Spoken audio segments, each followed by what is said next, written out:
جو اللہ کا جلوہ ہے، اس کو دیکھنے کے لیے ہم کیا کوشش کر سکتے ہیں اور کیا عمل کیا جائے کہ وہ ہمیں قبول کر لے۔ ایک آدمی تھا، اس نے کہیں سے سنا تھا کہ فلاں بستی میں ایک بزرگ رہتے ہیں۔ وہ شخص اس بزرگ کی زیارت کے لیے چلا گیا۔ سردی کا زمانہ تھا، وہاں فجر کی نماز ہوئی، اس بزرگ نے جماعت کرائی۔ یہ جو مہمان لوگ تھے، جب انہوں نے اس بزرگ کا تلفظ سنا تو زبر زیر کا فرق لگا، لہٰذا انہوں نے اپنی نماز الگ پڑھ لی، پھر سلام دعا کر کے وہاں سے چلے گئے۔ وہ شخص راستے میں ایک جنگل سے گزر رہا تھا تو ایک شیر آگے آ گیا، تو وہ شخص گھبرا گیا اور ڈر گیا۔ اتنے میں وہی بابا آ گیا جس کا تلفظ صحیح نہیں تھا، اور اس نے شیر سے کہا کہ یہاں سے بھاگ جاؤ، اور وہ شیر بھاگ گیا۔ مہمان بڑا متاثر ہوا اور کہنے لگا کہ سرکار، بڑا مقام ہے آپ کا، ہم تو کانپ رہے تھے، ڈر سے مر رہے تھے، اور آپ کے کہنے پر وہ درندہ چلا گیا۔ تو اس بزرگ نے کہا کہ تجھے اس سے کیا غرض ہے، تو صرف تلفظ صحیح کرتا رہے، تو جب آپ تلفظ کے چکر میں پڑے رہو گے آپ کو یہ کہانی سمجھ نہیں آئے گی۔ وہ آ کے چلے بھی گئے لیکن آپ کو پتہ نہیں چلتا۔ سوال یہ ہے کہ آپ اس مقام پر کھڑے ہو جبکہ آپ نے شرط قائم کر رکھی ہے کہ اگر ایسا ہوگا تو مجھے اطمینان ہوگا، یعنی ابھی آپ نے قبول کرنا ہے اور قبول کرنا باقی ہے، حالانکہ اس نے آپ کو قبول نہیں کیا، کیونکہ وہ قبول کرے گا تو بات بنے گی۔ آپ نے کیا قبول کرنا ہے؟ آپ یہ دیکھو کہ انہوں نے آپ کو قبول کیا ہے کہ نہیں کیا ہے۔ ایک بندے نے سن رکھا تھا کہ لکھنؤ کے جیب کتلے بڑے مشہور ہیں۔ اس نے سوچا میں بھی دیکھوں کہ یہ کیسے ہیں۔ اس نے جیب میں کھوٹے سکے ڈالے اور سارا دن شہر میں پھرتا رہا۔ شام کو بیٹھا چائے پی رہا تھا اور پھر بولنے لگا کہ میں نے سن رکھا تھا کہ یہاں کے جیب کتلے بڑے کاریگر ہیں، مگر یہاں مجھے تو کوئی بندہ ملا ہی نہیں۔ ساتھ ہی ایک بوڑھا بابا بیٹھا تھا، وہ کہنے لگا میں نے تیرے روپے 4 دفعہ گرم کیے ہیں لیکن ہر دفعہ کھوٹے ہی نکلے، پھر میں نے واپس تیری جیب میں ڈال دیے۔ تو بتانے کا مقصد یہ ہے کہ آپ کو ابھی تک قبول نہیں کیا گیا۔ قبول ہونے کا نسخہ میں آپ کو بتاتا ہوں۔ وہ لوگ جو ان منزلوں پر چلے ہیں انہوں نے 2 کام کیے، ایک تو اپنی زبان کاٹ کے پھینک دی اور پھر اس کو نکال ہی دیا۔ بعض اوقات تو بولے لیکن اکثر اوقات چپ رہے۔ مطلب یہ ہے کہ وہ راستے پر چل پڑے۔ جس کو آپ شعور کہتے ہیں یہ رکاوٹ ہے، کیونکہ یہ تو غرور ہے۔ دراصل وہ لوگ جو کسی منزل کی تلاش میں گئے وہ منزل تک نہیں پہنچے بلکہ راستے میں ہی مر گئے۔ یہ جو منزل کے راستے پر مر جانا ہے یہی تو منزل ہے، منزل اور کوئی نہیں ہے۔ وہ جس کے پاس جا رہے ہیں وہ تو لامحدود ہے۔ فراق بھی اصل میں وصال ہے، یار ملا کہ نہ ملا، مگر جس کو درد مل گیا اس کو سب کچھ مل گیا۔ یہ ہمارا ایک چشمدید واقعہ ہے۔ ایک بہت بڑے بزرگ کے پاس ہم لوگ بیٹھے ہوئے تھے، ان کی عمر 112 سال تھی۔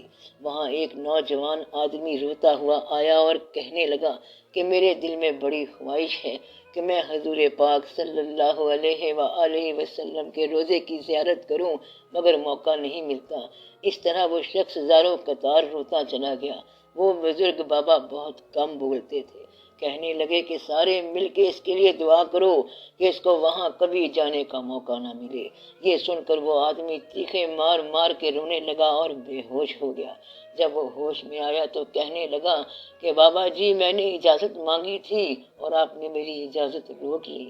اس بزرگ نے کہا تم میری بات غور سے سنو، میں نے 14 حج کیے ہوئے ہیں، میرے سارے حج تو لے لے اور یہ درد مجھے دے دے۔ پھر فرمانے لگے کہ اصل میں یہی درد ہی زیارت ہے، اگر درد نہ ملے تو پھر سب باتیں ہیں جو آپ کہہ رہے ہو، اگر وہ سن رہے ہیں تو پھر آپ سناتے کس کو ہو، وہ تو خود موجود ہیں، یعنی کہ درد دینے والا ہی تو درد کی دوا ہے، پھر آپ سناتے کس کو ہو، کس سے شکایت کرتے ہو۔ اب آپ شکایت نہ کرو بلکہ اپنے آپ پر توجہ دو۔ پہلے تو اپنے آپ کو ایک آئینہ بنا، وہ خود نکل کے آئیں گے اپنے نقاب سے۔ پہلے آپ اپنے آپ کو پالش کرو اور کوئی لمبا چوڑا کام نہیں کرنا ہے۔ جب آئینہ چمک گیا تو اس میں تصویر خود ہی نظر آ جائے گی۔ بس دعا یہ کرو کہ اللہ قبول کرے اور اپنے محبوب پاک صلی اللہ علیہ وآلہ وسلم کی محبت عطا فرمائے اور جلوہ دکھائے۔ وہاں سارے محتاج ہیں، وہاں پر اپنے درد کی فریاد کر کہ تیرے در پر سوالی حاضر ہے۔ اس باری تعالیٰ کے در پر فریاد ہو اور محبوب خدا صلی اللہ علیہ وآلہ وسلم کی محبت کی درخواست ہو اور التجا ہو۔ نسیمہ جانب بطحہ گزر کن، زے احوالم محمد را خبر کن، یعنی اے ہوا آج بطحہ کی طرف جا اور حضور پاک صلی اللہ علیہ وآلہ وسلم کو ہمارے احوال کی خبر پہنچا۔ وہاں جا کے بتاؤ کہ یہ حال ہے۔ آپ فریاد کرتے وقت غیروں کو سامعین نہ بناؤ۔ چٹھی لکھی ہے اگر محبوب کو تو اب آپ سناتے کس کو ہو؟ لوگوں کو سنا رہے ہو کہ یہ میں نے خط لکھا ہے؟ یہ تو آپ بڑی غلط بات کر رہے ہو۔ آپ آنسوؤں کی زبان سے فریاد کرو۔ درد زبان سے بیان نہیں ہوتا بلکہ آنسوؤں سے بیان ہوتا ہے۔ کسی آدمی کا باپ اگر اللہ کو پیارا ہو جائے تو یہ غم آنسو بیان کر دیتے ہیں، زبان سے بتانا نہیں پڑتا۔ اگر مجھ سے پوچھو تو میں کہوں گا کہ اس درد کو ابھی سینے میں پلنے دو اور اس درد کے بڑھنے کے لیے دعا کروں گا۔ نالا ہے بلبل شوریدہ تیرا خام ابھی، اپنے سینے میں اسے اور ذرا تھام ابھی۔ تو آپ یہ خام نالا بیان نہ کرو بلکہ اپنے درد کو مزید بیدار کرو، تو پھر بات آگے چلے گی۔ یہ بات ایسی ہے کہ بات خود بخود آگے چلے گی۔ جتنا کچھ ملا ہے اس کو سنبھالو، اپنے درد میں اضافہ کرو، اللہ تعالیٰ بہتر کرے گا اور خود بخود بات بن جائے گی۔ آپ کسی کو کچھ نہ کہو، وہ سب جانتے ہیں، آپ ہر وقت نگاہ میں ہوتے ہو۔ جب اللہ سے بات کرو تو کسی کو اس کا گواہ نہ بناؤ۔ آپ سوال کو رسوا نہ کرو، بس اپنے درد سے ساری کائنات کو ہلا دو۔ تو میں یہ کہہ رہا تھا کہ منزل جو ہے وہ یہ نہیں ہوتی۔ بزرگ کہتے ہیں کہ ہمیں سجدہ کرنے سے کام ہے، جو وہاں نہیں تو یہاں صحیح۔